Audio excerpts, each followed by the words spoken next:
Good evening, and I would like to begin with the land acknowledgement. The West Hollywood Planning Commission acknowledges that the land on which we gather, and that is currently known as the City of West Hollywood, is the occupied, unceded, seized territory of the Gabrielino Tonga and Gabrielino Quiche peoples. It is 6:31 p.m., and I would like to call this meeting to order. And that brings us to item 2, which is the Pledge of Allegiance. I will lead the pledge today.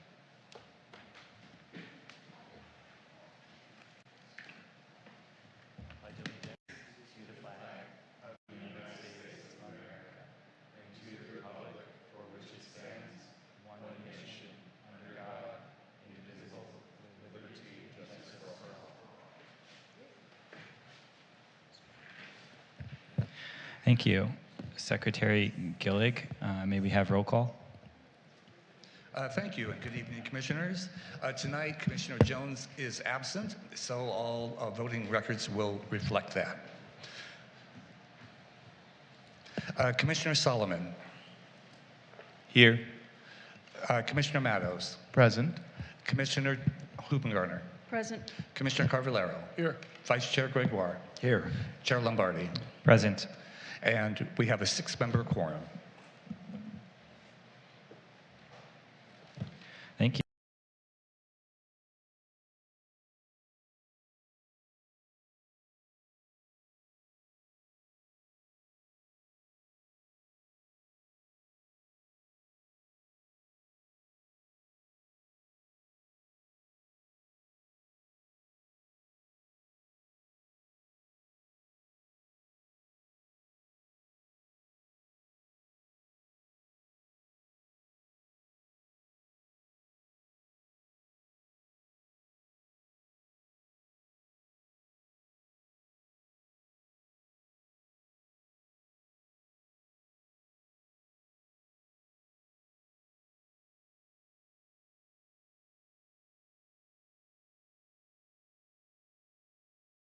On page 4 of 12, we'd like to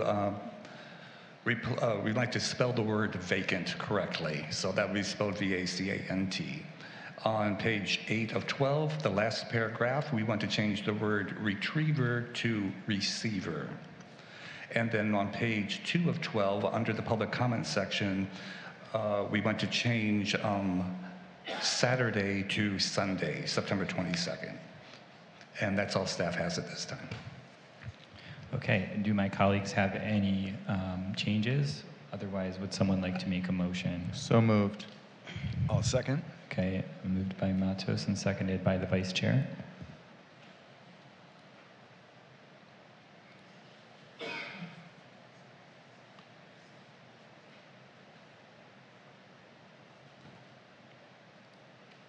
And the motion passes unanimously, approving the draft minutes of September 19th, 2024 as amended.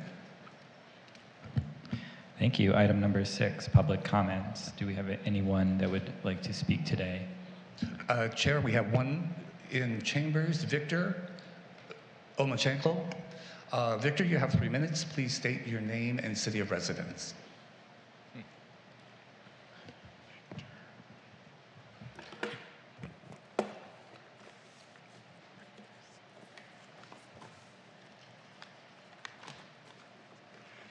Good evening, Planning Commissioners. Victor Omachenko, longtime West Hollywood resident, here to just chime in this rather volatile election season. We are getting so many pieces of literature coming into our mailboxes.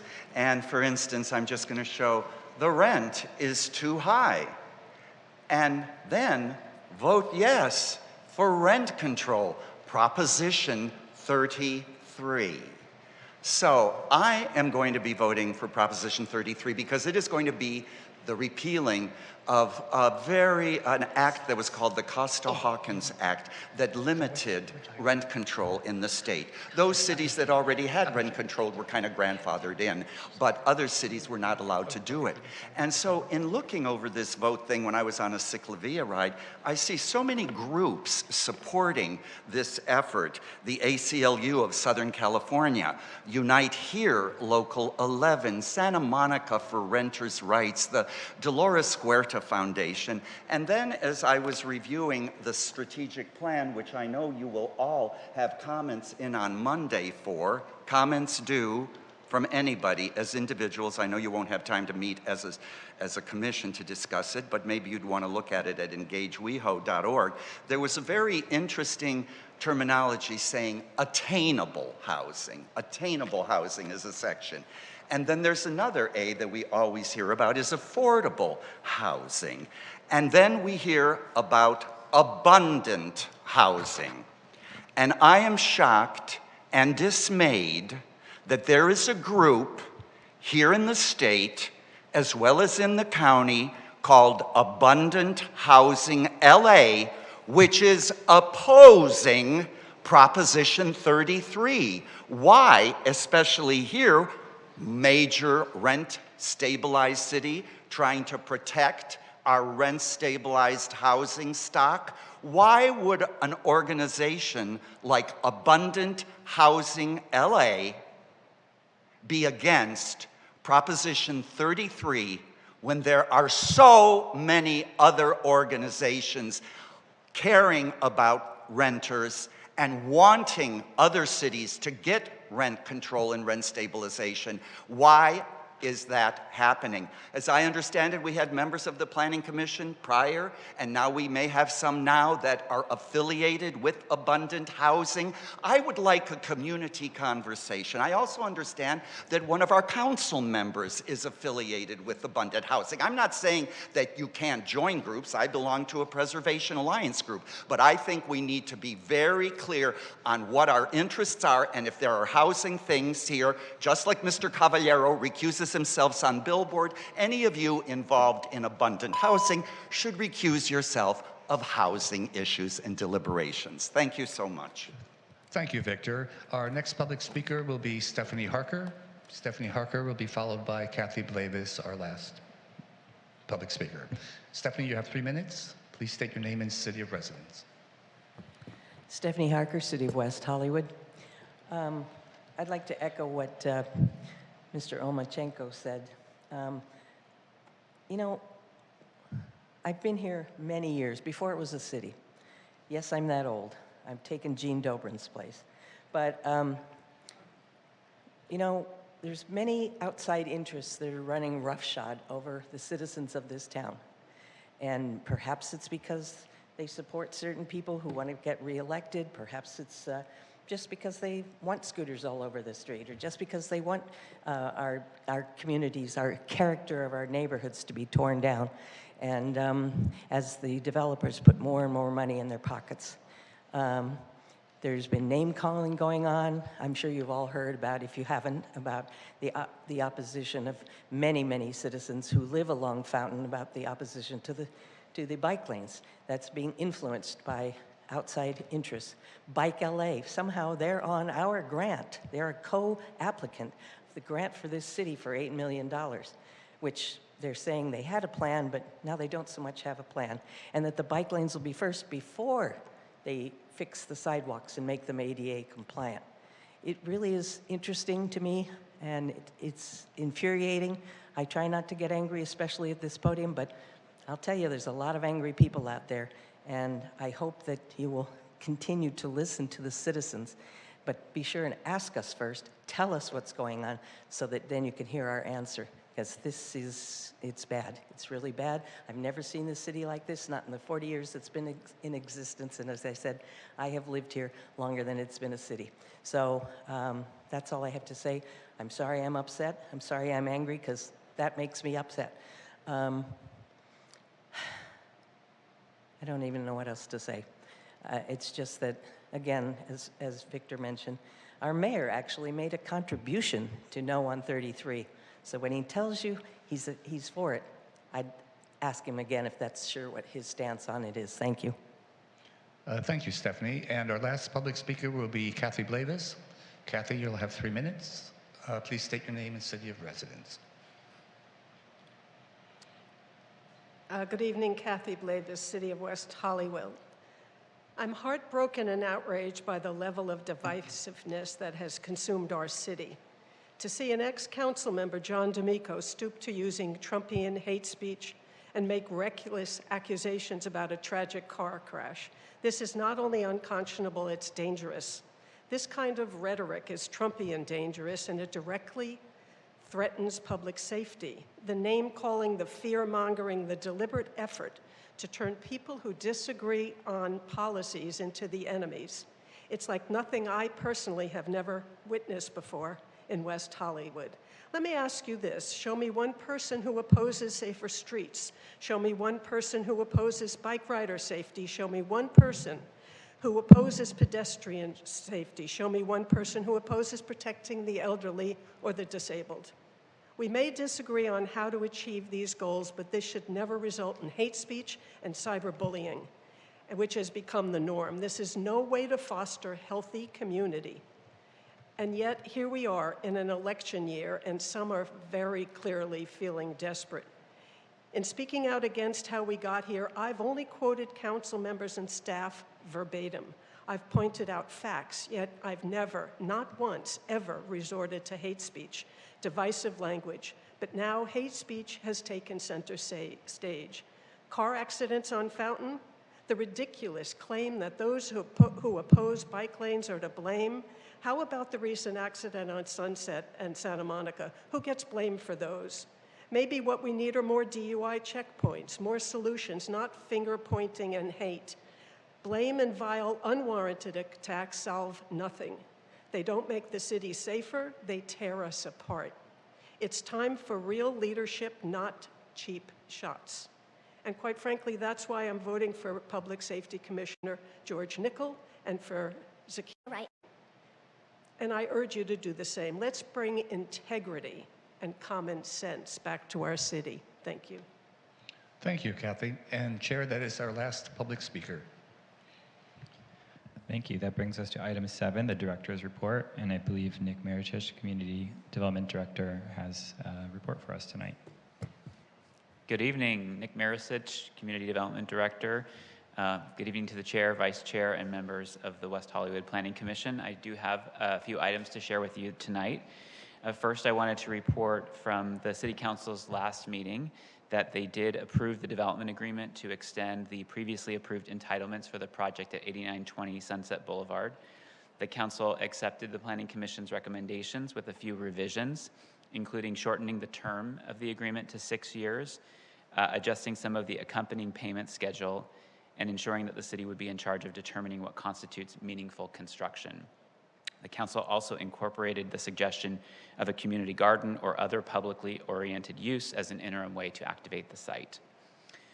And at their meeting next week on October 21st, the City Council will hear an item related to scheduling a joint study session with the Planning Commission for early next year. The purpose of this joint meeting is to discuss the review process for future development agreements, including the Planning Commission's role in the review process, as well as the public benefits policy. The staff report recommends that the joint meeting be scheduled for Monday, February 24th, 2025, and additional details can be found in the staff report available online under the Council agenda, item F1. Next, I'm excited to share that earlier this week we announced a series of community development permitting enhancement initiatives, which are part of our ongoing efforts to simplify, streamline, and improve the city's permitting process. We rolled out 5 initiatives this week, including a permit navigator program, which is a new hand-holding service that we're offering to support commercial tenant improvement projects through the plan check process with a single point of contact. An over-the-counter permit process to support simple tenant improvement projects, as well as other simple projects through an appointment system in person or online, jointly with planning and building and safety to allow these simple projects to be reviewed and approved in the same day.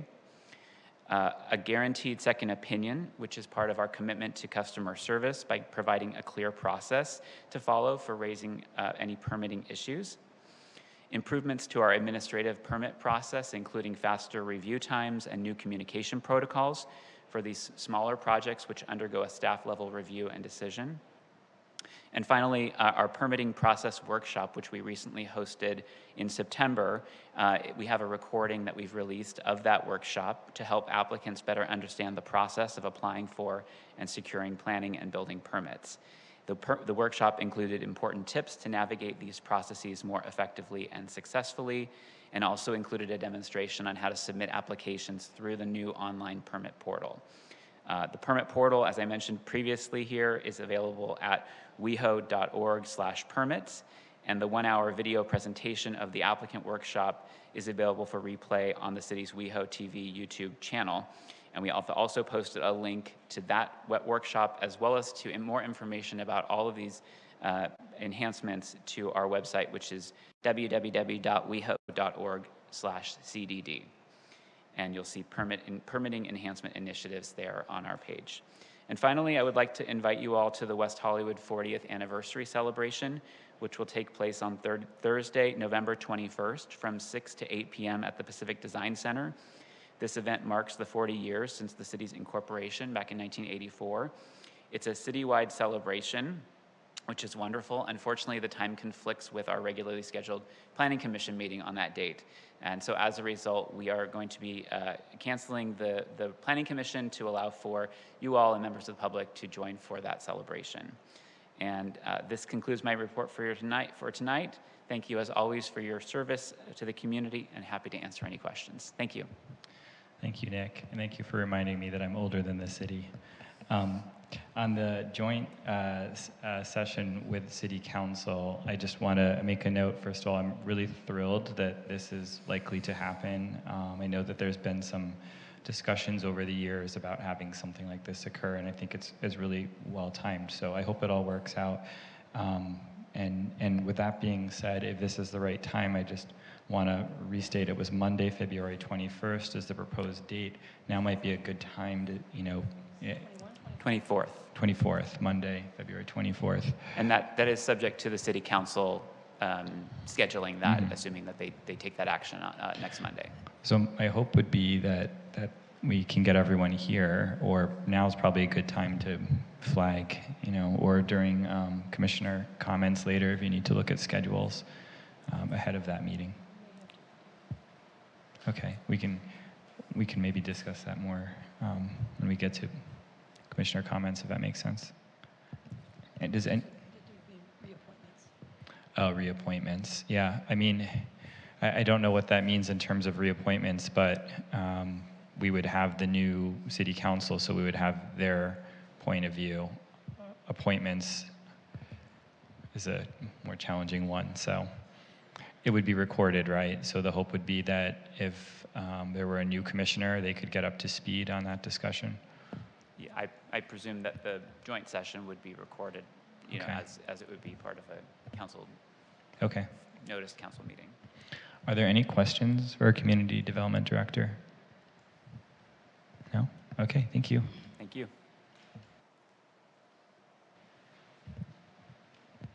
Okay, and item number 8 is the consent calendar. There are no items. And then item number 9, public hearing, section 1, subject to the Housing Accountability Act. We also have no items, which brings us to our first hearing of the evening, item 10A, 1123 North Formosa Avenue. This is a public hearing to consider a subdivision of a 5-unit residential building into a common interest development at 1123 Formosa Avenue in West Hollywood. I believe we have a staff report.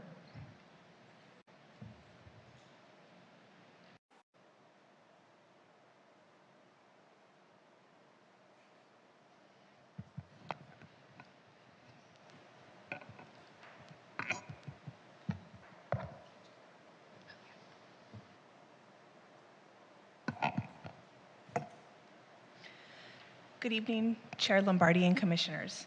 Before you this evening is a request to approve a tentative tract map for a 3-story, 5-unit multifamily residential building that was previously approved by the Planning Commission in June 2017 into a common interest development. The final map process was never acted on and has since expired. The project was designed and approved to comply with requirements of dwellings within the R3B zoning district and all other applicable provisions of the city's zoning ordinance. The subdivision of this building will not be detrimental to the public welfare and will not impede implementation of the general plan, nor the purpose and intent of the provisions of the zoning ordinance.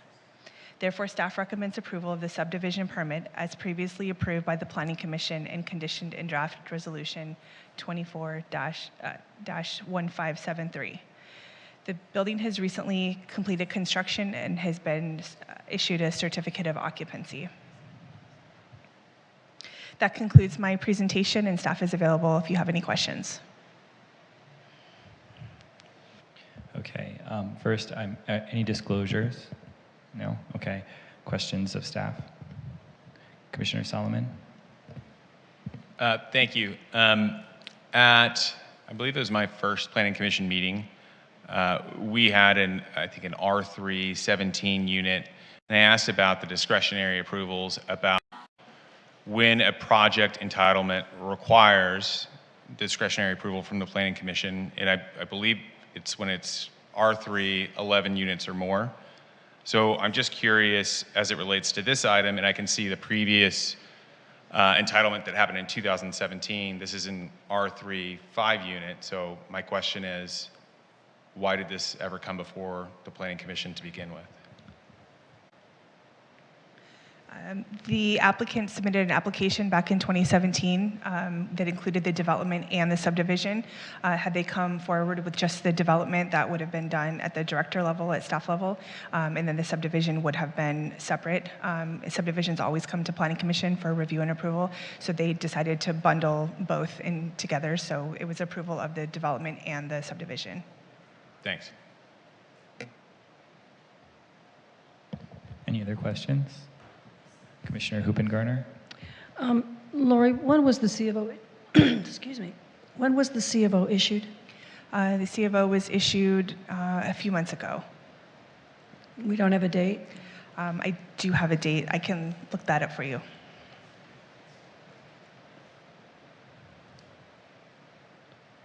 I'm trying to understand the timeline here and the reason for the delays. While she looks that up, do you want to let us know what your concern is? We can. Just trying to understand what's going on.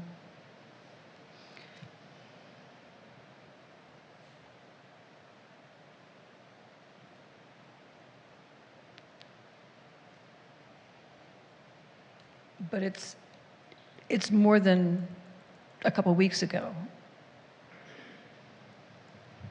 Correct. Okay. But it has not been occupied.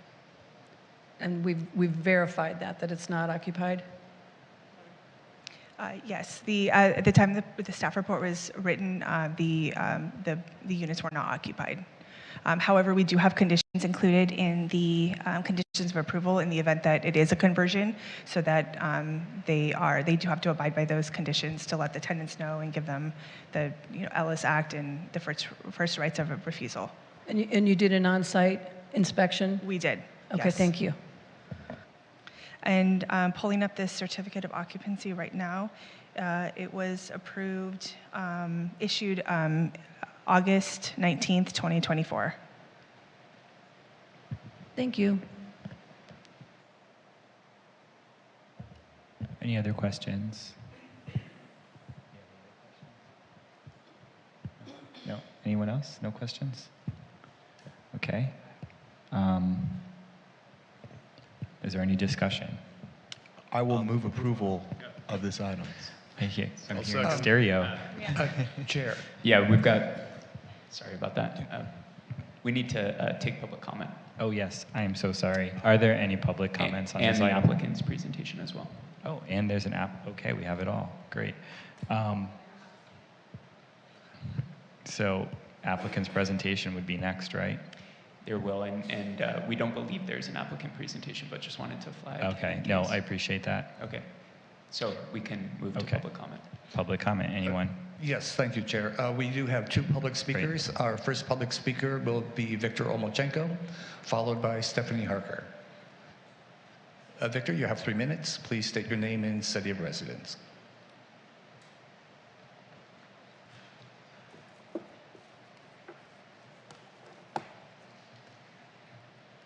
Victor Omolchenko, longtime resident of the city of West Hollywood. And I really like the question that Commissioner Solomon asked, why? Why are we doing these kinds of things? In my opinion, when you look at what's happening in the city, we're trying to streamline the process to make available attainable, affordable, even abundant housing. Ms. Yelton says, because we've always done it that way. And I'm just wondering, you know, what questions could be raised by me or by you or by anyone in this public hearing, which takes time and money, that would result in a disapproval of this subdivision into condominiums. So, you know, there's some talk on some sides saying, what's the government doing? They're always doing these things and they seem to have these bureaucratic hurdles and everything. So, I would hope that something like this maybe could be streamlined. Do you really need to see this? Should the governor and the city's legislative affairs director go to Sacramento and say, why waste the time? Why waste the precious time of city staff, city commissioners having a duly noticed public hearing when all you're doing is rubber stamping these things? This is kind of incredible to me. We do it because we've always done it? City staff, I don't understand this. So, the other thing I wanted to mention is I've heard the word by right mentioned a lot. And I think what would help all of you and all of us is in these bigger projects where we're being told it's by right, the state requires us to do it, the city does, the ordinances, the county. Well, put that right in front of your staff recommendation. All of the things that are mentioned here are by right, and the public know that the Planning Commission has this ability and this discretion to perhaps ask these questions. Otherwise, this commission looks like a rubber stamp commission. But I know you still have a role, of course, when you consider what you were doing today about maybe turning commercial properties into some of that affordable, attainable, abundant housing. There is a role with zone text amendments, with planning, but there just seems to be a lot of rubber stamping going on. So thank you for listening to my concerns about this item. Thank you, Victor. Our next and final public speaker will be Stephanie Harker. Stephanie, you have 3 minutes. Thank you, David. Good evening again. Stephanie Harker, City of West Hollywood. You know, a lot of residents do not understand the TIC, the Tenants in Common premise. And one that happened on my street, on Vista in Santa Monica, it elliced out, I think there were 2 buildings. I think it was maybe at least 8 to 10 long-term rent-stabilized tenants. And some of those tenants had been there for a very long time. One of them, it was the elderly grandma, the mom, and the daughter, who had been born there and was now in high school, now had to look for another place to live. Yes, they get the relocation money, which is a drop in the bucket, won't even cover half a year's rent. So where do they go? They basically probably have to leave West Hollywood. The other side of that coin is, one good thing that the city does, is when it's a senior long-term rent-stabilized tenant, they are moved to the top of the list for one of the inclusionary units, as you probably know. So basically, we're taking away with this one 5 rent-stabilized units.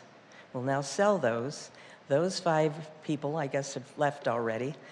Some of them got the inclusionary units. So we're basically taking away affordable housing and now moving them into the inclusionaries, which we built to be low-income housing.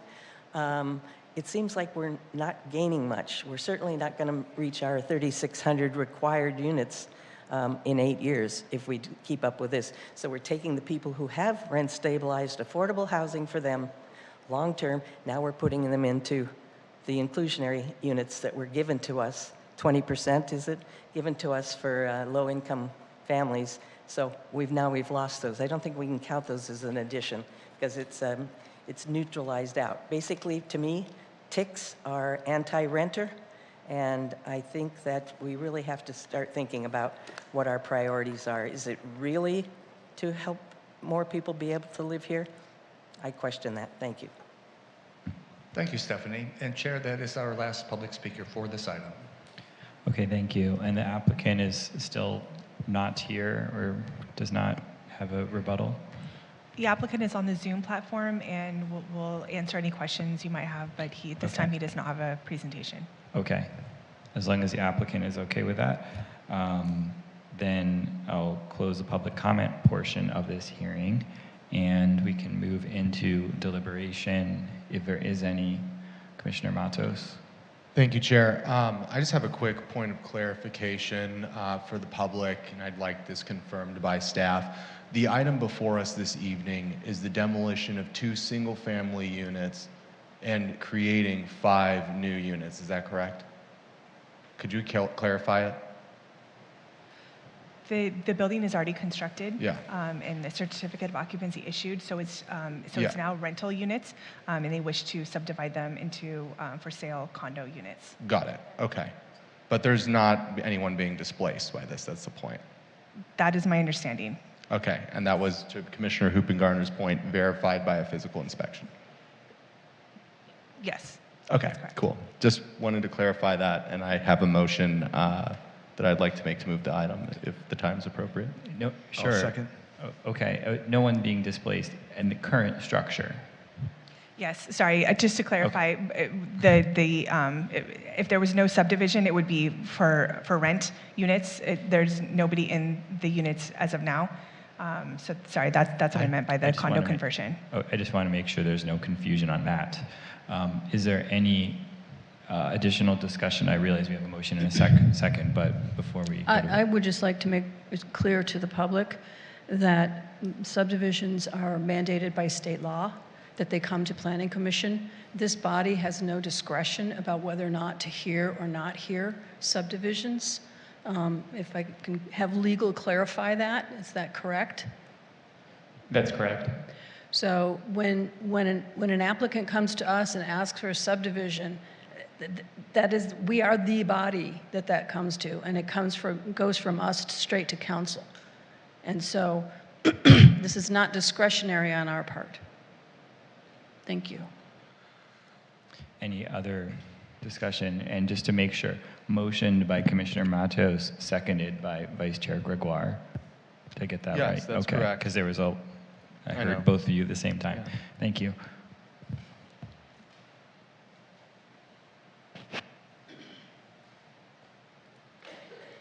And the motion passes with 6 ayes, noting Commissioner Jones absent. We do have an appeal process for this item. The resolution the Planning Commission just approved memorializes the Commission's final action on this matter. This action is subject to appeal to the City Council. Appeals must be submitted within 10 calendar days from this date to the City Clerk's office. Appeals must be in writing and accompanied by the required fees. The City Clerk's office can provide appeal forms and information about waiver of fees.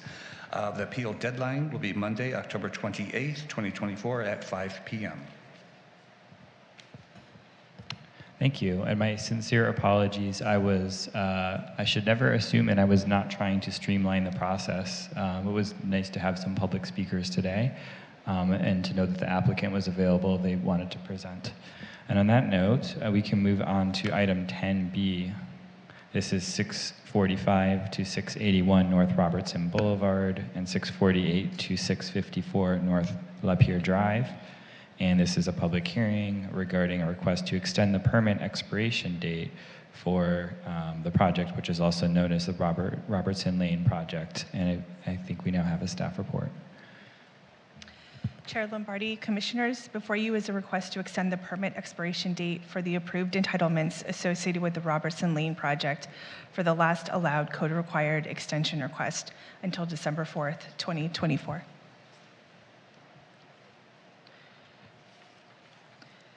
The project previously received a code-allowed one-year extension, which was approved by the Planning Commission in June 2022, and therefore this is the last extension request available for this project. The project was originally approved by the City Council in June 2018 and amended in August 2022. The applicant intends to utilize Ordinance 24-06, which was provided as Attachment B in your packet, to further extend the time limits through a development agreement. This requires that the applicant submit an application for a development agreement prior to the expiration date. This ordinance was adopted in April 2024, which allows applicants whose projects have not been expired to apply for a development agreement and negotiate additional time for project execution. The request to extend the permit expiration date through December 4th, 2024 for this development addresses the challenges attributed to the pandemic that continue to impact the engineering and construction industry and provides the necessary time to execute a new development agreement for implementation of this project that will be beneficial to the city. Therefore, staff recommends approval of the subject extension request. We also wanted to note there is one clerical error on the notice posted on the project site on the poster board on site for tonight's hearing. The posted notice included the correct date, time, and information regarding tonight's hearing, but said the hearing was on Tuesday, October 17th, 2024, instead of Thursday, October 17th, 2024. All other forms of published and mailed notice were correct, and the city has substantially complied with its noticing requirements, including under section 19.74.020 of the West Hollywood Municipal Code. Staff and the applicant team are available for any questions you may have. Thank you.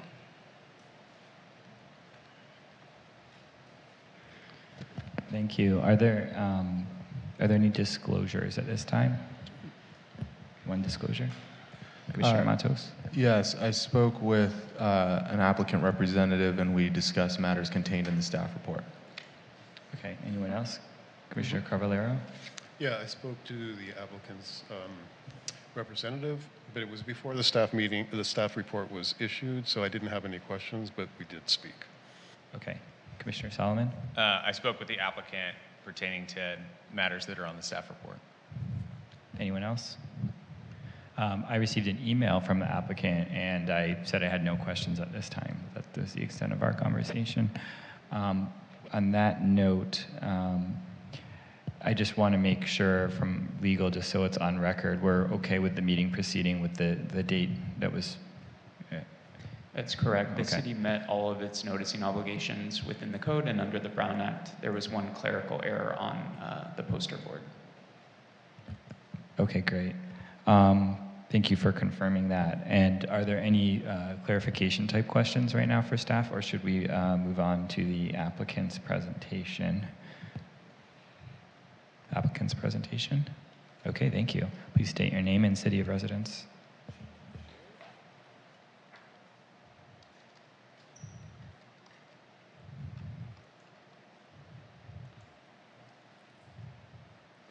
I think we have our screen up. Very good. Okay. Good evening, commissioners. Jake Stevens, resident of Los Angeles, here as vice president of Fairing, your own West Hollywood homegrown builders right down the street. We are requesting a one-year permit extension that is our by right, by code, that is afforded to everybody else who gets an entitlement in the city of West Hollywood. So hopefully we can recap this incredible project and move forward expeditiously to construction. So to be clear, this is the entire Robertson Lane campus, as many of you will remember, that was approved by this planning commission and the city council. To be clear, there are two sub areas. That is the Robertson Lane project and then the Treehouse project. So the Treehouse is the corner that was the former Bossa Nova, Hamburger Haven, and cigarette store on Santa Monica Boulevard. That is a separate master permit that has its own entitlement process, which are valid until next August. So we're talking about Robertson Lane, and just as a reminder for those of you who weren't on this commission, we have some incredible project components of this transformative campus. It's going to bring office, retail, design showroom, a new hotel, and a very meaningful public benefits package on top of the restoration of the historic Factory and Studio One building, which we're so proud to return to active use. It was truly falling apart, and our tenants didn't want to be in there because it wasn't safe. So we have worked hard as part of our factory restoration plan. It has been designated a local, state, and national historic cultural landmark. We've commenced on a rehabilitation program with Architectural Resources Group and everybody's favorite, Katie Horak. We've retained all the signature design elements, most notably the mid-block pedestrian lane, mobile kiosks, and gathering spaces for pedestrians with, thank you, Commissioner Hoopengardner, a specimen tree in native soil that you helped us identify a good location for, so we appreciate that and keeping that in the project. And also, of course, contemplating the city's future plan for closures of Robertson Boulevard as the Festival Street. So the project exists and is perfectly compatible with that plan. Just to quickly zoom you around the site as by way of reminder, so this is our western property line, the hotel view. You see the signature 30-foot aperture over the lane that is mid-block. We have an integrated arrival experience in Port Cochere, and as well as visual permeability at the street level into the hotel and hotel activities. You see the rich materiality of the project and the high-end design. You see here moving easterly through the project along the lane, some of the activity and street front dining that is highly desirable and meets the city's land use and general plan goals. You see the articulation and the variety of storefronts down the lane, as well as the cobblestones that really give it that unique feel. Blade signs identify all of our unique fashion and design retail tenants. Here you see some of the kiosks, the specimen trees, the seating areas for our pedestrians and visitors, and you see activation on both sides of the historic factory building, which you're looking at the north end now as you approach Robertson Boulevard. So we have the through block visual and really great connectivity to enhance the design district. Pulling back further onto Robertson Boulevard, this is the ballroom view that's at the south end of the historic factory building. You know at the top there's a terrace viewing deck that is part of our historic cultural monument process that recreates the historic Studio One entry and awning along with a historical tribute. And just by way of reminder, big verticals are all set back from Robertson Boulevard in a terrace fashion that really brings the project down to a pedestrian scale. We've certainly not been sitting still since we received our final approvals from City Council, so we have lots of ongoing work that's happened. With our contractor and our utility partners, we developed and got City Council approval of our construction period mitigation plan. We've developed our construction fence mural. We've completed plan check updates for things like fire department connections that we know are part of the new building code, and we've continued with our historic building rehabilitation program.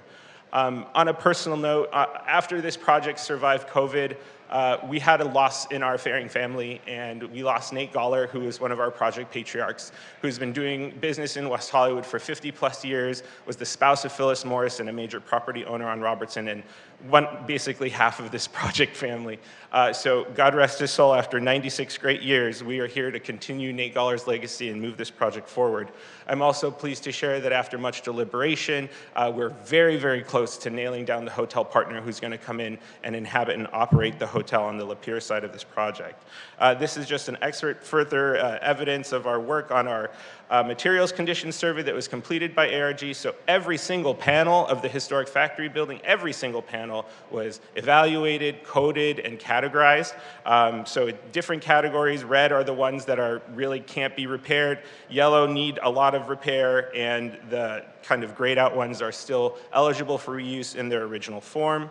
This is an excerpt from our construction fence mural called Woman, Life, Freedom by Parisa Parnian, who's here tonight with us. This glorious mural will be at the corner of Santa Monica and Robertson and wrap the entire specific planned campus once we get to construction. And this project was widely supported with local, state, and national stakeholders all weighing in and offering their endorsement of the project. So we're really glad to continue this legacy, bring this project to fruition, and we ask the commission to allow us to do that tonight. So now I'd like to ask my colleague, DJ Moore from Latham & Watkins, to continue us in our presentation, please.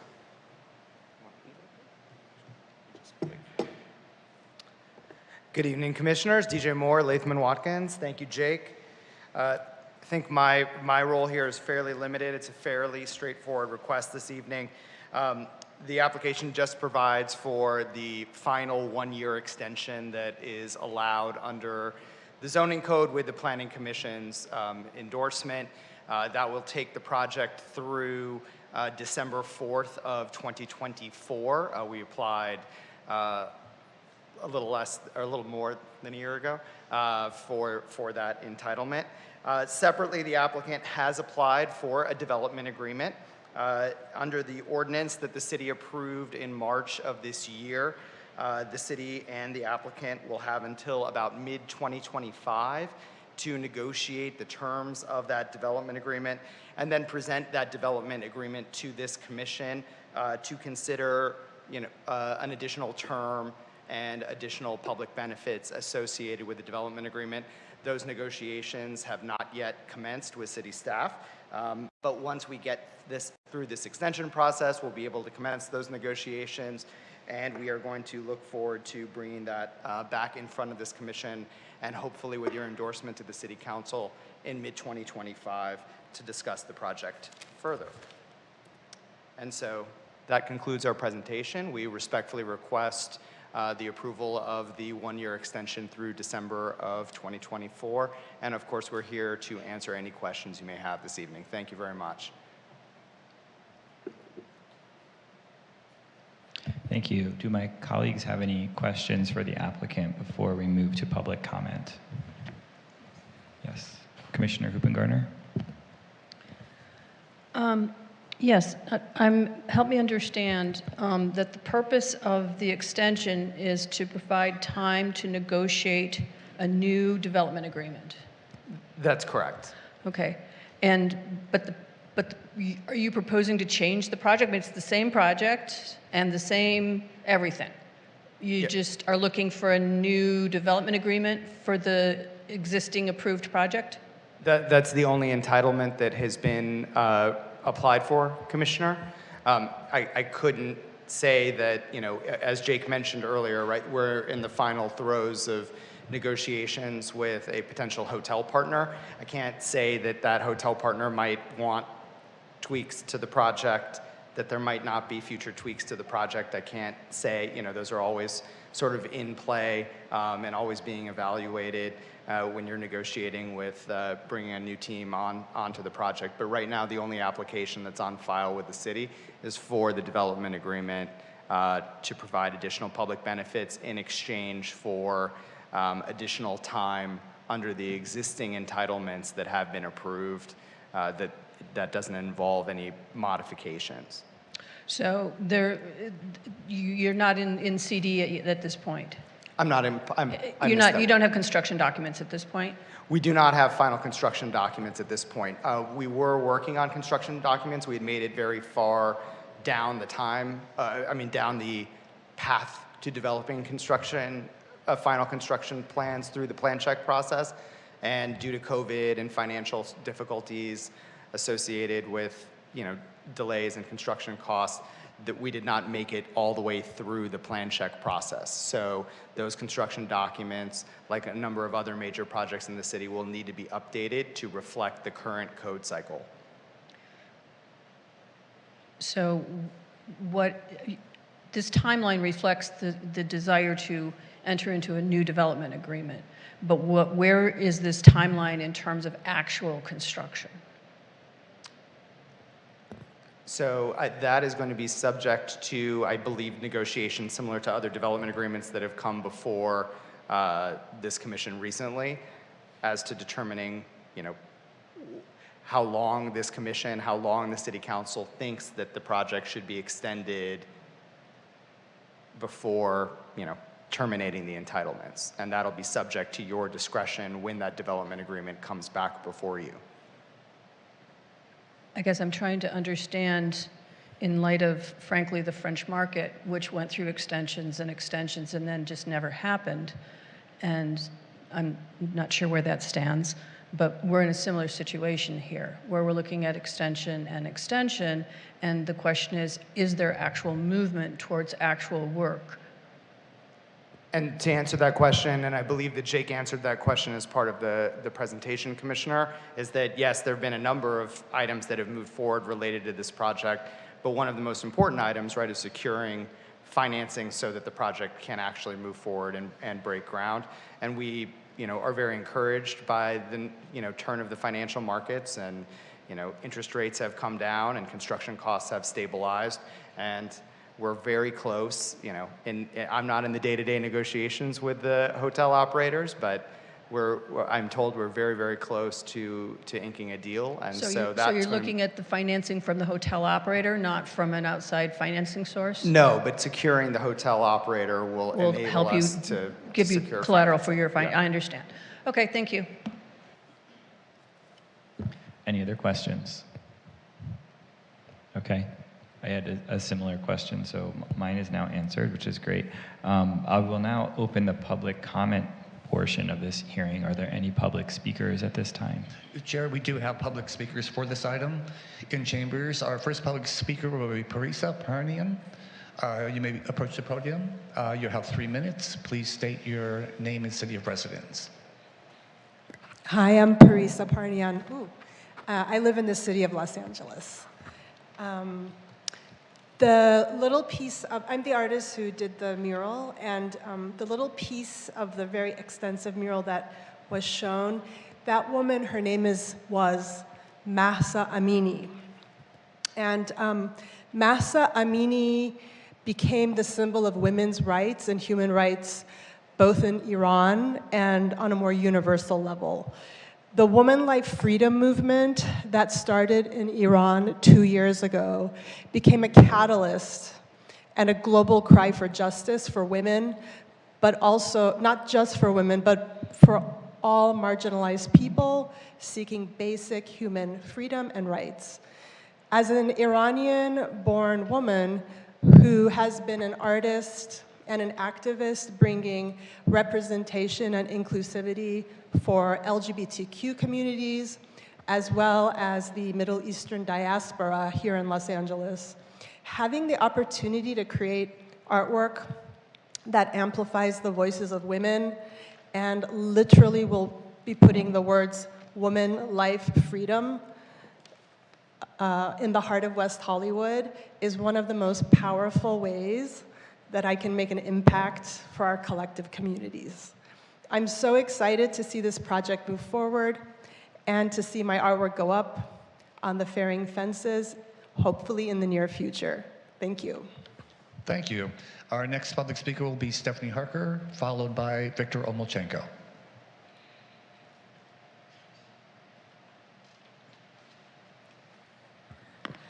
Stephanie Harker, City of West Hollywood. First of all, I apologize.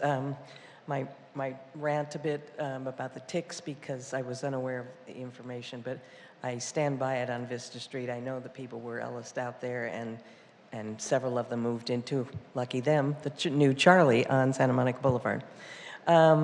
Regarding this item, first of all, I'd like to compliment the artist, both her reasoning behind the painting, but it's lovely. And that would have me bring up the issue that Commissioner Hubengarner touched on, French Market, which we didn't sort of get the same treatment down there as this project's getting. I had reported it several times to code compliance, and I believe that Jake handled that at the time. There were bills posted on it, pasted on it. The people have been breaking into it. They keep breaking the lock off of it. But there's paint peeling out. I took a picture on my way by on the way here tonight. So you don't know whom to trust. We'd like to trust the developers. I happen to know of two of them, rather a friendly, cordial arrangement. But, you know, I don't know how much longer we can like kick these things down the road and kick them down the road, because I don't know how many years it has been with the French Market. But again, maybe in these agreements we could be saying, why can't you leave things open until, so that we don't have buildings sitting there empty? Bossa Nova could have been in business for the last how many years? I just, like I said, I hate to mistrust people, but we've been burned before, and we'd like to see this project take place. We'd like to see it done as soon as possible. We'd like to have it done the last time around, but we keep getting excuses as to why they're kicking it down the road. Maybe it's money, I don't know. Whatever it is, I hope that if you will probably grant this tonight, but that there's no more delay on it, and we see the Studio One come back in all its glory, and the treehouse looks great. And that's all. Thank you. Thank you, Stephanie. And our last public speaker will be Victor Omolchenko.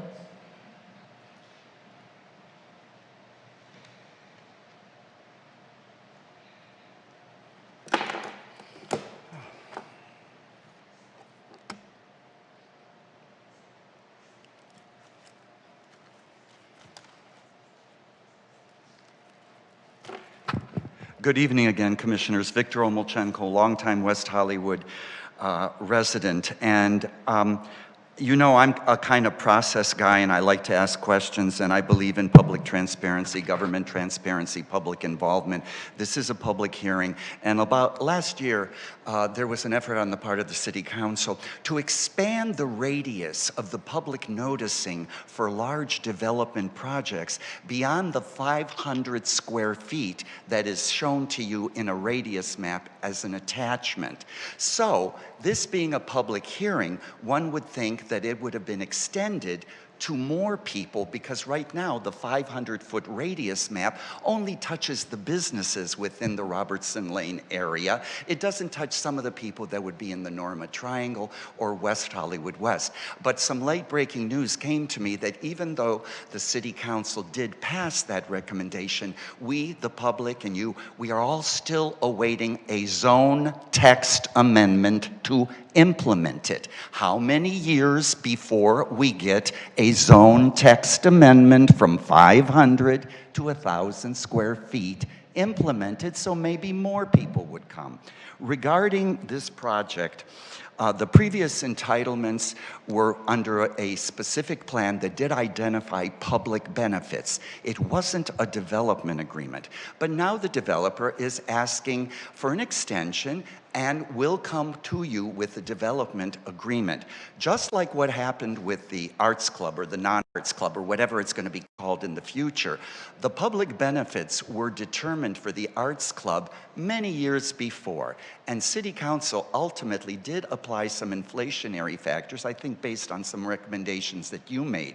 So when you see this development agreement for this project come to you next year in the summer, you should look at the money that they were identifying in public benefits years ago and perhaps look and see what additional public benefits should accrue since inflation has accrued. You can ask for more. And that said, as an individual member of the board of the West Hollywood Preservation Alliance, I want to say that this project, as it develops, will help meet our strategic plan, because the new one, because we are in the business of promoting historic and cultural resources preservation to enhance social cohesion and neighborhood resilience. And the community awaits the development of this project.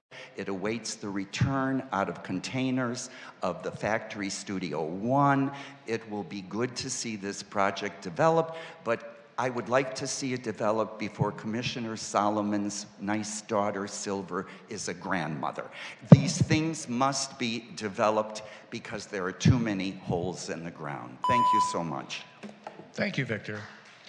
Chair, that's our last public speaker, and you can do a 5-minute rebuttal. Thank you. Would the applicant like to make a rebuttal? Just very quickly, Jake Stevens, City of Los Angeles. So, Commissioners, we are in every way working to bring this project to fruition in every way possible. I've provided you just some evidence that I can share publicly today as far as the construction period mitigation plan. That was a huge undertaking with our general contractor. It came all the way to City Council. It was carefully deliberated and approved by Council.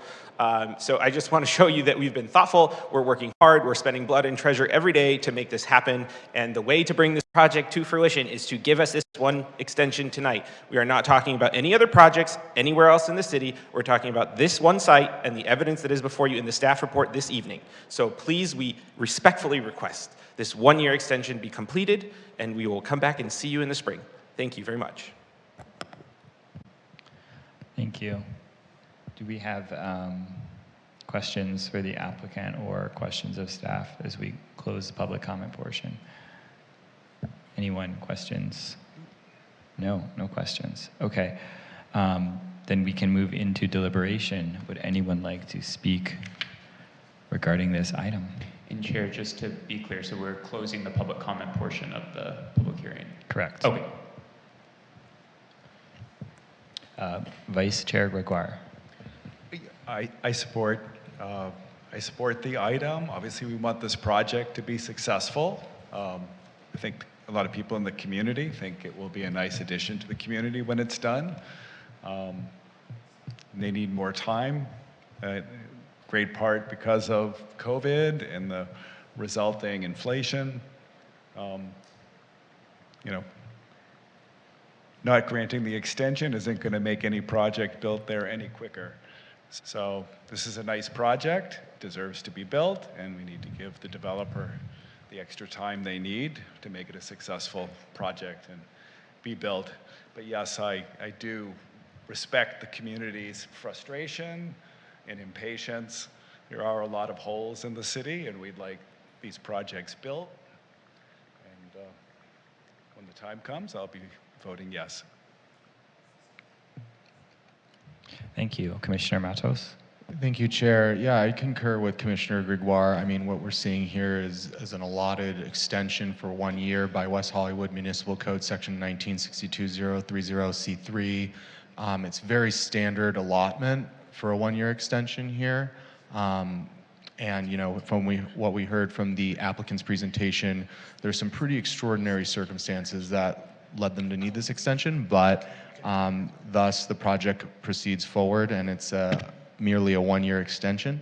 I think that you know, the public obviously has a vested interest in seeing this site activated and is really excited about this project. So I would second Commissioner Gregoire's motion when the time is appropriate and after all commissioner comments have been considered. Thank you.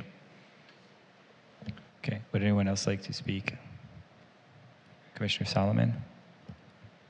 I'll be brief and just echo the same. I am excited to see this project come forward. As a public commenter said, sooner than later, and hopefully something my daughter can enjoy while she lives here in West Hollywood. And the quickest way that I can help be a part of that tonight is to vote in favor. So I will do so whenever the time comes. Thank you. Commissioner Carvalero, is there anything you wanted to say? No, everything's Okay. been said. I'm in support. Commissioner Hoopengarner? I see no reason to deny the extension. I'm disappointed that it's taking so long, as are most people. I'm concerned about the nature of the negotiations that are projected to be held and what they're going to result in, and making sure that they're in the best interest of the city. And that's all I'm worried about. Thank you. Thank you. On my perspective, I just wanted to have a clear justification on why there was a request for an extension. I feel like that has been provided today. This is a fairly short timeline before this one expires at this point. And I understand that there's probably more in the works. So for what we're looking at right now, I don't see much to really discuss. But I'm curious what happens moving forward. I too would love to see some of these projects built. It does feel like, you know, giving this project the chance to move forward may get something built faster than denying today. So I'm in support. And if I understand correctly, well, first I'll make sure no one else has anything else to say, but I think we have a motion from the Vice Chair and a second from Commissioner Matos. Is there any additional discussion at this time from anyone? Otherwise, we can move to vote.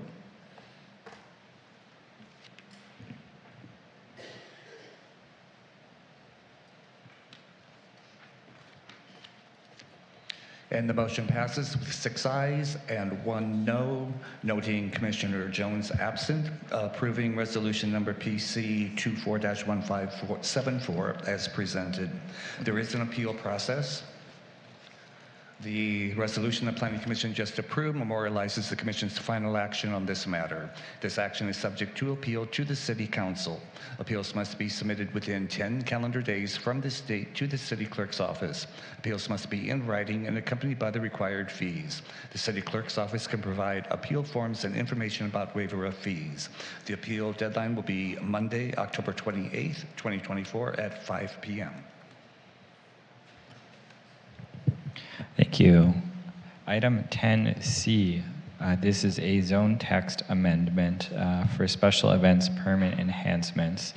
And this is a public hearing to consider said zone text amendment to relocate the special event permit ordinance and also to make some updates as well as part of that relocation of the zone text to a different location of the code. And I believe we now have a staff report.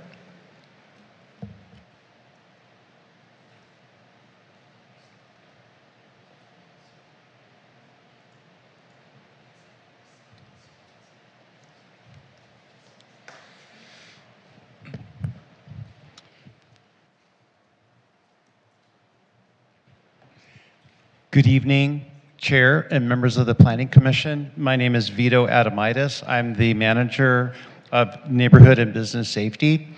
I am here tonight to present the zone text amendment to relocate the special event ordinance on behalf of my director, Community Safety Director, Danny Rivas.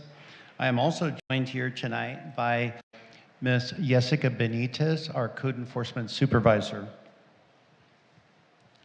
I have a brief PowerPoint presentation that I would like to present to the Planning Commission tonight.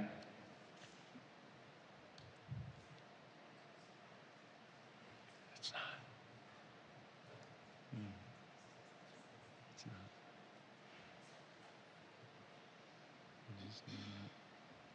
Here we go. For background, the City Council on June 24th of this year provided a directive to staff. This directive included the following three components. Direct staff and the city attorney to draft an ordinance to increase the number of allowable special events and activations in the city's municipal code. Next, to direct staff to change policy with respect to those activities which are considered special events or activations as described in the staff report that was taken to the council in June.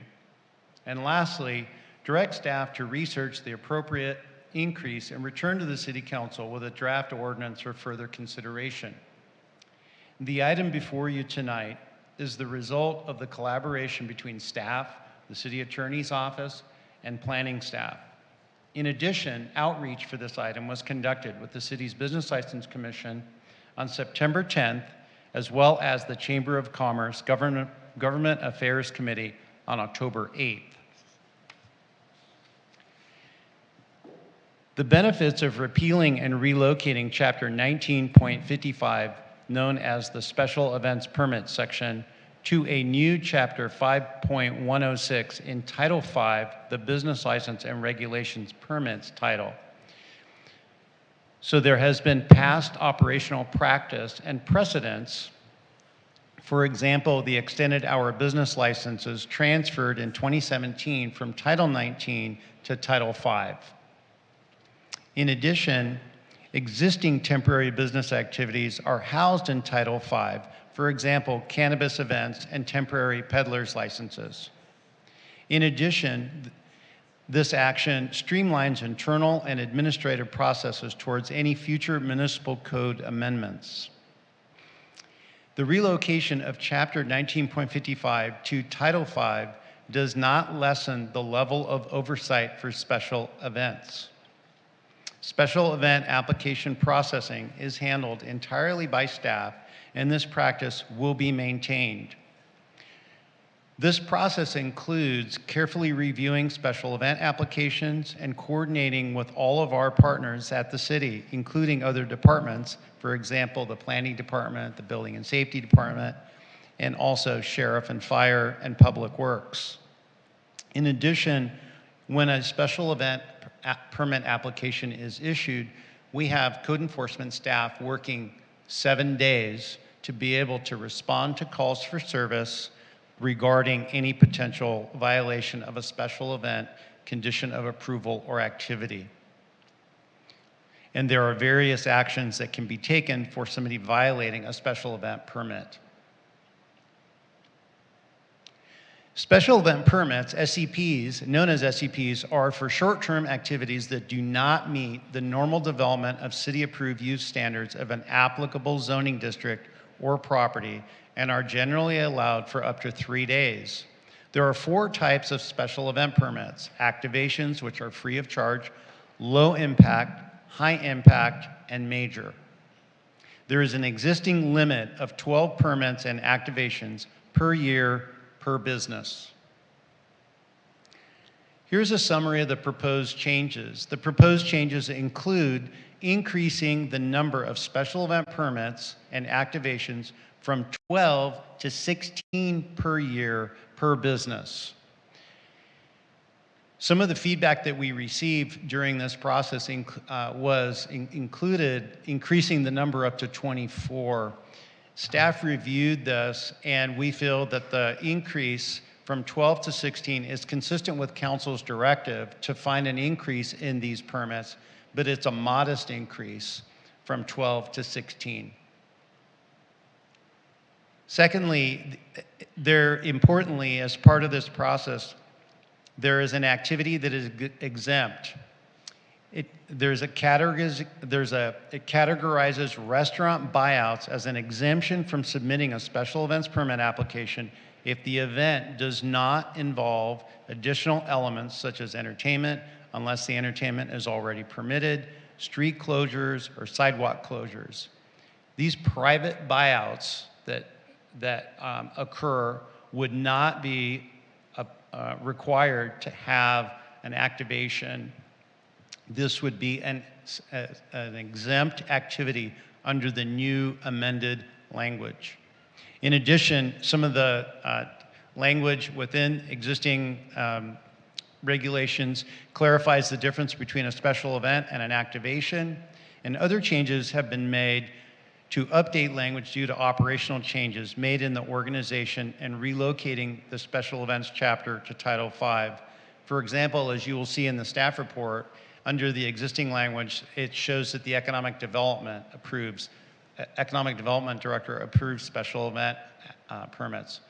This is now updated because our community safety department, community safety director, and our division approves special events. So this is an update.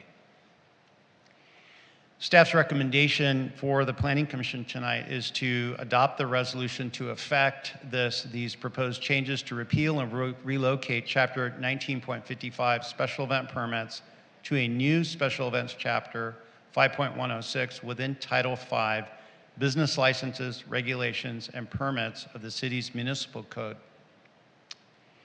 With the Commission's action tonight, staff would be able to proceed to the City Council, anticipated to occur on November 18th, for this item to be brought to the City Council for their consideration and action.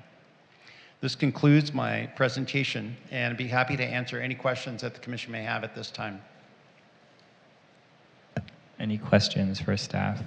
Commissioner Hoopengarner? Yes, thank you, Vito.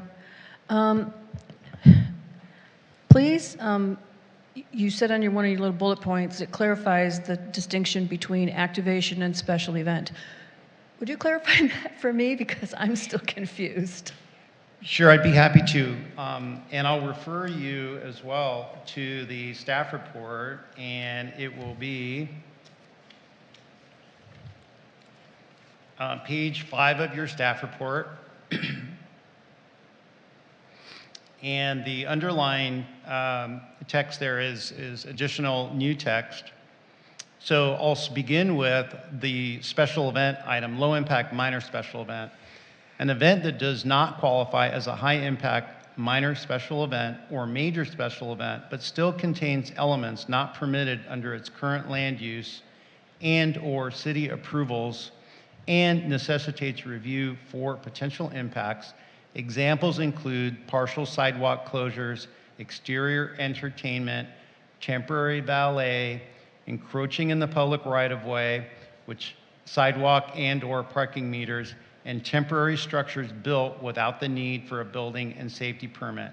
So that captures that item. With regard to activation special events, an event that does not qualify as a low or high impact minor special event or major special event, but still contains elements not permitted under its current land use and or city approvals and necessitates review for potential impacts. Examples include interior entertainment and the interior serving of food and or beverages unless serving food and or beverages is permitted. An activation does not include, this is emphasis noted here, an activation does not include a restaurant buyout that does not involve additional elements such as entertainment, unless entertainment is already permitted, street closures, sidewalk closures, etc. A restaurant buyout is defined as having full access to a restaurant for the purposes of a private event or gathering and does not allow public access. Thank you. I did read that, and I'm still confused. Okay. I guess perhaps one of my suggestions might be to pull the buyout language out of it and keep it as a separate thing. It's a separate thing. Just explain it as a separate thing.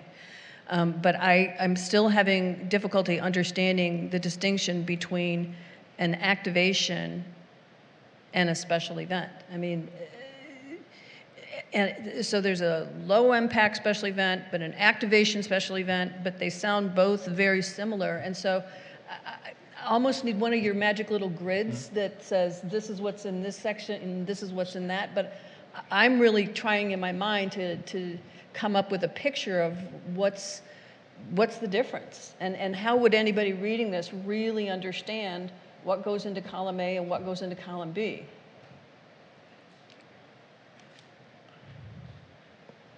Hi, good evening. Jessica Benitez, Code Enforcement Supervisor. So the difference between an activation and special event permit, that's what the title or the category was given when there was a last revision to the Municipal Code 1955. But now with this amendment, it will define that an activation is part of a special event permit. It's just a category of, thank you. It is a category within the special event permitted group. So I understand that, but I'm trying to understand what is an activation versus a low impact event. What's the difference? How would I know which one it is? How would I know? So this is defined by the elements of the event. I'll give you an example. A cafe that does not serve alcohol is having a grand opening or an anniversary sale, right? And they want to invite their friends, and they want to have valet service. Because the impacts are so minimal that it would require a valet parking, that would be considered an activation. Now, let's use that as an example, and let's say that the same business is now going to bring live DJ. And the event is gonna go from, when it was a low impact, it was maybe from 6 p.m. to 10 p.m. But now the same business, they want to bring live performance or a live band or a DJ until 2 o'clock in the morning.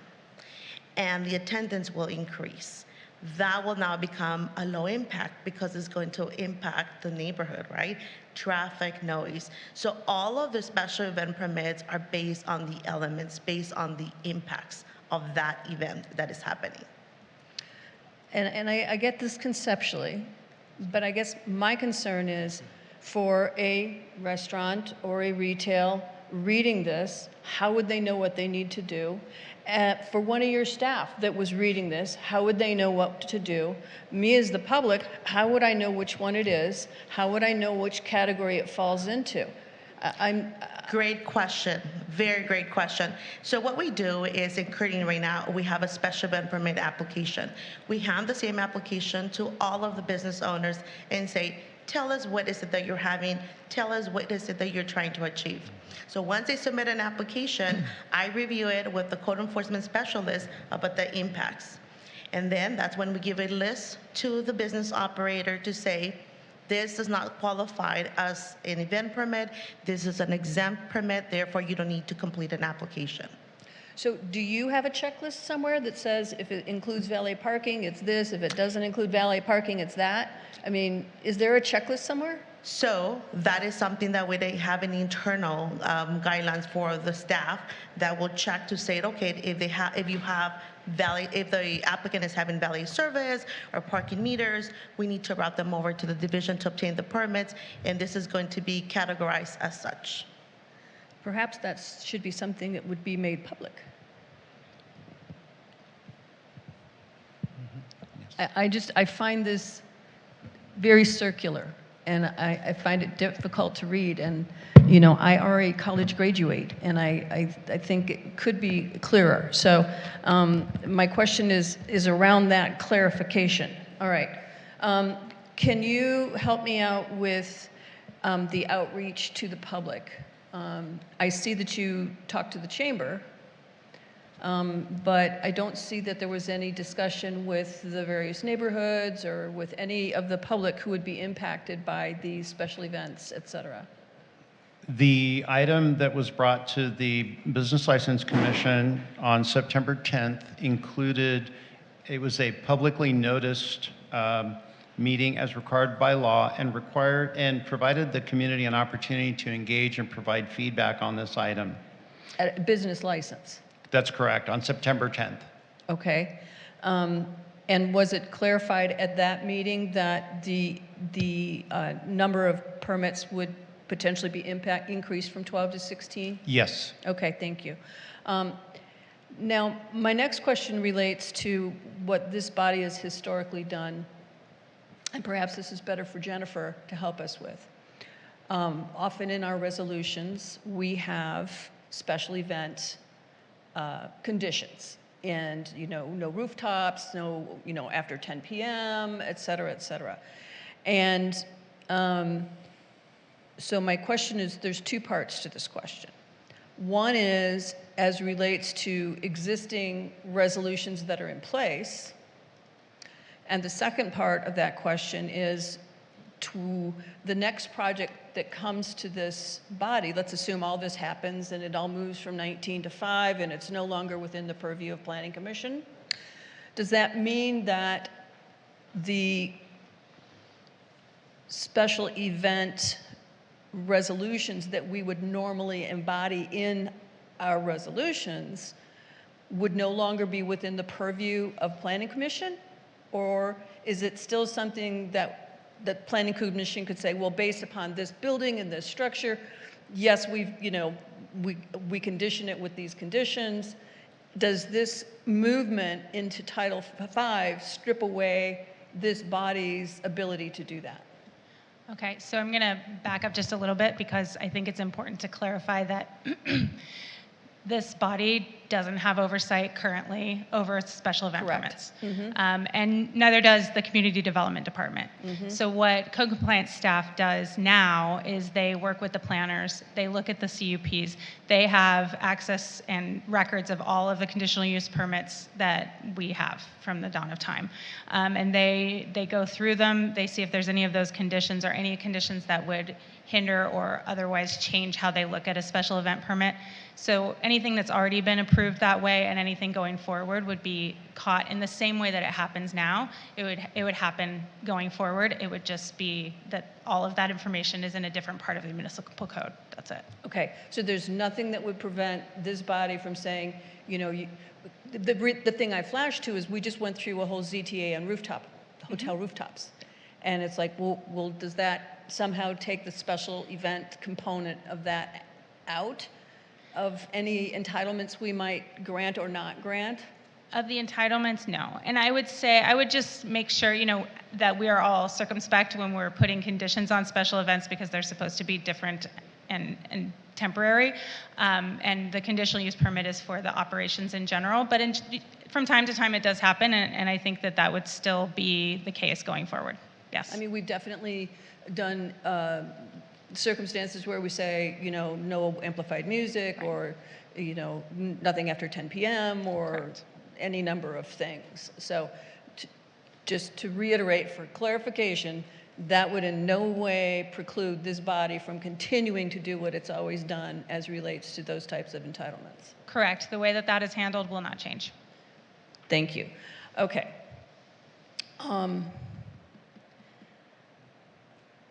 I think that's the bulk of my questions. I'm still very vague on these types, so thank you. Okay. Any other questions?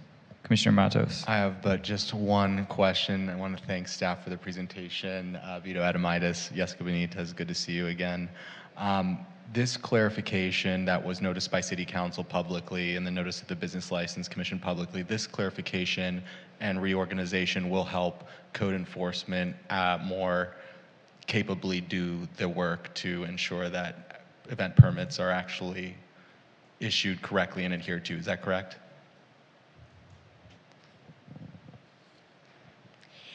The fact that is moving, and I'm sorry if I understood your question correctly, Yeah. so you're saying that the fact that it's moved from Chapter 19 or Chapter 19 to 5 will help staff? With the clarification of low impact versus activation. It will help staff in the fact that if we need to make an amendment of the code, we can go straight over to City Council. But also it defines what it is when, to your point, when the code enforcement officers are out on the field and if we get a complaint that, oh, we see some sort of activity at this particular location, the officer has a clear guideline of what it is and then would do the appropriate action at that point. Got it. So it'll help execution of code enforcement work. Correct. Okay, thank you. No further questions. Any other questions? I know we have to do public comment, but I do have one question that maybe relates to just the process of what we're looking at and the resolution. So I guess I don't know why I feel like I'm missing something, and maybe it's just me, but typically we will see an attachment that will show the changes to the text, and it will be stated in the resolution what those changes are. I see that they're pretty clearly stated in the staff report, but the resolution doesn't really state that anything's changed other than the move, which is why when I first looked at this, I thought it was just a move. I guess I should read the staff report first, and I went in reverse. I don't know why. So I just want to make sure when we're approving the resolution that it's clear, because it feels a little different. Is it just me? It is a little different because a lot of times we have zone text amendments that change text within the zoning ordinance. This is simply removing the text from the zoning ordinance, putting it somewhere else. That's the only piece that this body has jurisdiction over.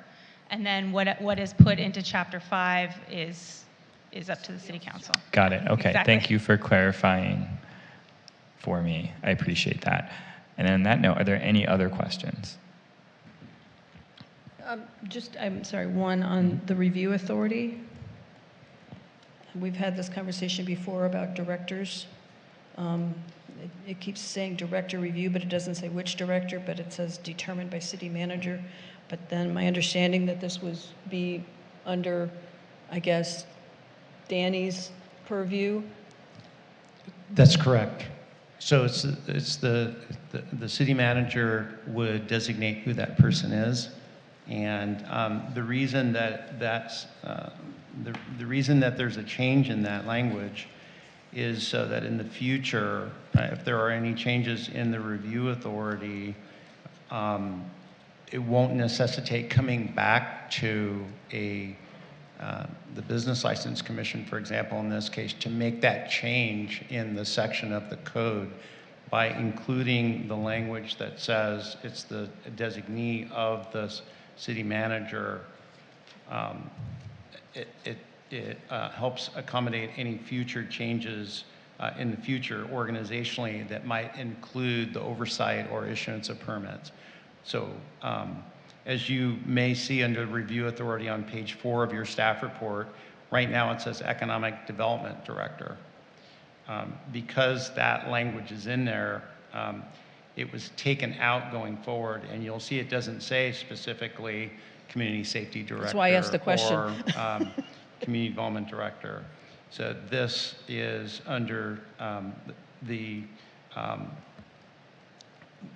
direct authority by the city manager. The city manager would designate who that review authority would be. This is why I asked the question. I'm not a big fan of vague, but I understand why you did it. I'm just not a big fan. Thank you. Any questions? How about public comments? Are there any public comments? Chair, we have no public comments for this item. Any additional questions of staff? I'm assuming not. Shall we move into deliberation? Would anyone like to start? Commissioner Matos. I think that this has been reviewed in public hearings multiple times, and I'd like to move approval of the staff recommendation. I'll second it. Okay. And did you have any other comments? Commissioner Gregoire? No? Okay. We have a motion and a second. Does anyone else have anything that they would like to add? Commissioner Carvalero, I think. No? Okay. Anyone else? I don't have anything myself either, so I guess we just move to vote. Confirming was moved by Commissioner Matos, seconded by Commissioner Carvalero. Correct. No, it was Gregoire. Vice Chair Gregoire is the seconder.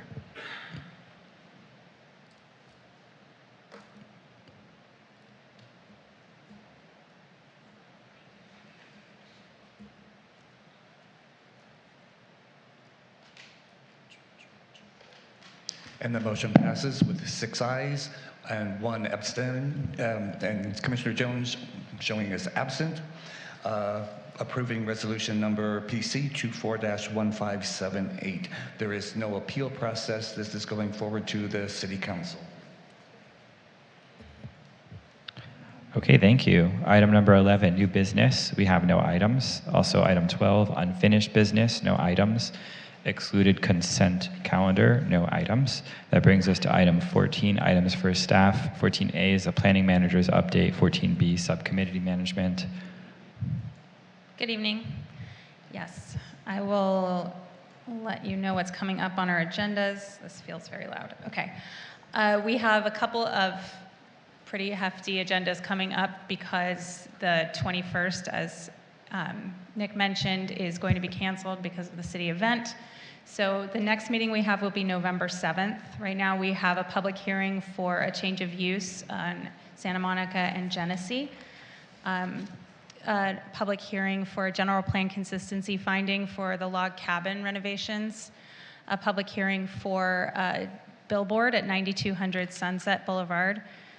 And an update on consent for the Berries Boot Camp, CUP, and an ADU urgency ordinance, ZTA. So if everything stays on that agenda, that could be a fairly substantial evening.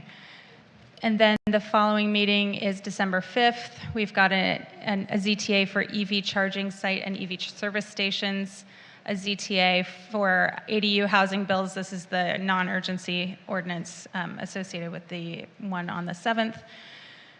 ZTA for shared housing, an amendment to the Pacific Design Center specific plan, and housing development along Hilldale associated with the San Vicente bungalows. So again, another night with a lot of items showing up. And then we don't currently have any items for December 19th. For the subcommittees coming up, we don't have anything scheduled at this time for design review subcommittee, nor do we have anything scheduled at this time for Sunset Arts and Advertising subcommittee, so both of those are dark for the moment.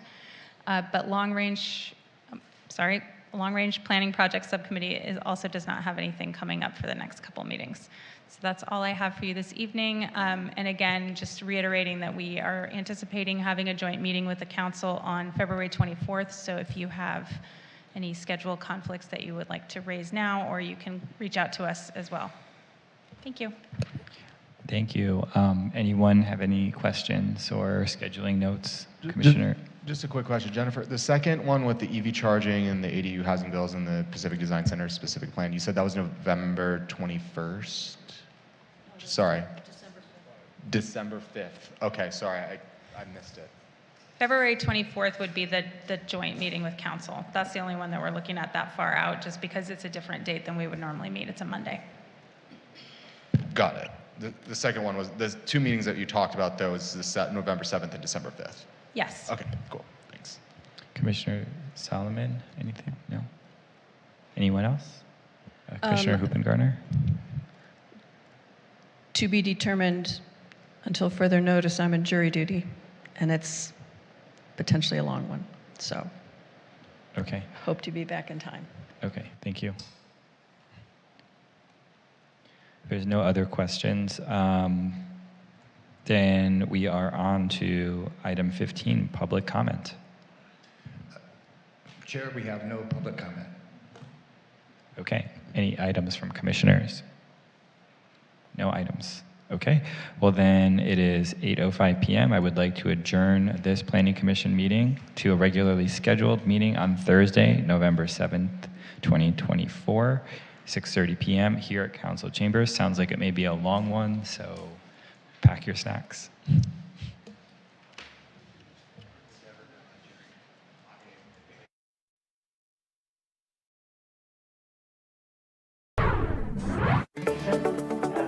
is all making planet results. So those are our 6 goals. They're in no order. We're at the West Hollywood Civic Leadership Academy, and it's